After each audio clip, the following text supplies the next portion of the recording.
BJP ex-MLA NVSS Prabhakar గారు మాట్లాడుతూ CM Revanth Reddy గారు ఢిల్లీకి సబ్సర్వెంట్ గా పనిచేస్తున్నారని చెప్పారు. దీన్ని మేము తీవ్రంగా ఖండిస్తున్నాను. ఎందుకంటే ఢిల్లీలో వెళ్లకుండా 10 సంవత్సరాలు టిఆర్ఎస్ ప్రభుత్వం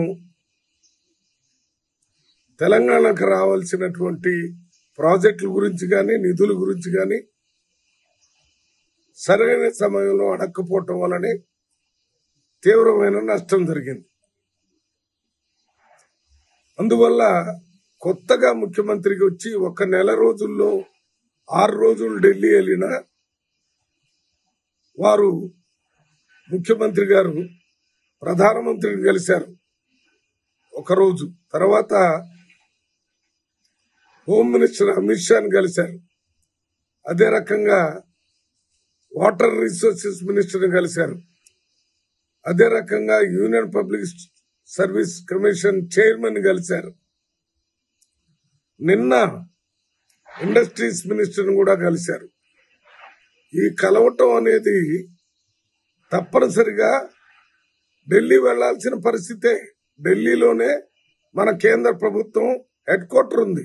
అక్కడ ప్రధానమంత్రులు ఇతర మంత్రులు అక్కడే ఉంటారు. అందువల్లనే ముఖ్యమంత్రి గారు అక్కడ పోయి రాష్ట్ర ప్రభుత్వానికి 4 కోట్ల మంది ప్రజలకు సంబంధించిన సమస్యల్ని వారితో మాట్లాడి రావటం జరిగింది. ఆ పోయిన సందర్భంగా కాంగ్రెస్ పార్టీ హెడ్ క్వార్టర్ కూడా ఢిల్లీలోనే ఉంటుంది కాబట్టి అక్కడ నాయకులతో కలిసి మాట్లాడి రావచ్చు. అంతే తప్ప 6 సార్లు అక్కడ తిరిగారు, సబ్సర్వెంట్ గా పనిచేస్తున్నారంటే ఇది ఫెడరల్ వ్యవస్థల్లో ముఖ్యమంత్రులు, ప్రధానమంత్రి, కేంద్ర మంత్రులతో సత్సంబంధాలు పెట్టుకుని ఆ రాష్ట్రానికి రావాల్సిన నిధులు, ప్రాజెక్టులు తెచ్చుకోవాల్సిన బాధ్యత ముఖ్యమంత్రుల మీదనే ఉంటుంది. ఈ విషయాన్ని ఎన్వీఎస్ఎస్ ప్రభాకర్ గారు గుర్తుంచుకోవాలి. మాట్లాడేటప్పుడు 1-2 సార్లు ఆలోచించి మాట్లాడాలి.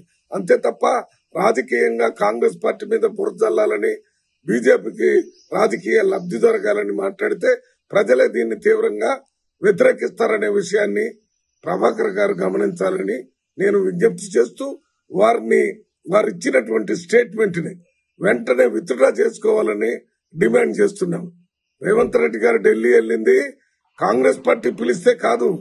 ప్రధానమంత్రుల్ని, హోమ్ మినిస్టర్ ని, ఇండస్ట్రీ మినిస్టర్ ని, వాటర్ రిసోర్సెస్ మినిస్టర్ ని, ఫైనాన్స్ మినిస్టర్ ఆఫ్ ఇండియాని అందరిని కలవటానికి వెళ్లారనే విషయం వారు గమనించాలి. 1 నెల రోజుల్లో రాష్ట్రంలో ప్రజాస్వామ్య పునరుద్ధరణ చేసి ప్రజా పరిపాలన తీసుకొని వచ్చి మొత్తం వ్యవస్థని సరైన గాడిలో పెట్టే కార్యక్రమం చేస్తూ ఇచ్చిన 6 గ్యారంటీల్లో 2 గ్యారంటీలను అప్పుడే అమలు పరుస్తూ మిగిలిన 4 గ్యారంటీలు కూడా అమలు చేయడానికి కావలసిన నిధుల కోసం కేంద్రంలో ఉన్న కేంద్ర ప్రభుత్వంతో సంప్రదిస్తున్నారు. ఆ 4 గ్యారంటీలు కూడా మిగిలినవి 100 రోజుల్లోనే అమలు చేస్తారని చెప్తున్నారు. ఇవన్నీ గమనించాలి. ఇదేమి లేకుండా రేపు జరిగే 2024 పార్లమెంట్ ఎన్నికల్లో గెలవాలనేటటువంటి ఒక దురాశతోని మాత్రమే ఈ రకంగా ప్రభాకర్ గారు మాట్లాడుతున్నారు. దీన్ని మేము తీవ్రంగా ఖండిస్తున్నాం. వారు వెంటనే విత్డ్రా చేసుకోవాలి. ఎందుకంటే వారు తప్పు మాట్లాడారు, అందువల్ల విత్డ్రా చేసుకోవాలంటున్నారు. కాంగ్రెస్ పార్టీ అక్కడ పిలిస్తేనో పని చేయకపోతేనో అక్కడ పోవటం లేదు.